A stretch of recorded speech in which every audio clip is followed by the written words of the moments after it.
माचं स्वागत झालं पाहिजे।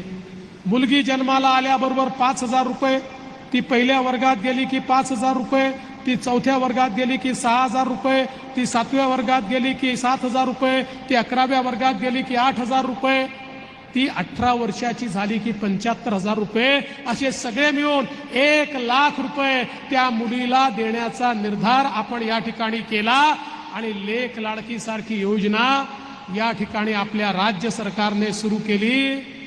आता घरी मुलगी झाली तर लोक म्हणतात आमच्या घरी लक्ष्मी जन्माला आली, कारण ती मुलगी आल्याबरोबर 1,00,000 रुपये घेऊन आपल्या घरी जन्माला येते। हे आज आपल्या मुलींकरता आपल्या सरकारने केलाय। आपण निर्णय केला महिलांना एसटी मध्ये 50% तिकीट लागेल। जेव्हा हा निर्णय केला ना, एसटीचे लोक मुख्यमंत्र्यांकडे माझ्याकडे आले, म्हणाले अहो काय आमच्या एसटीचं दिवाळं काढता का, आधीच एसटी तोट्यात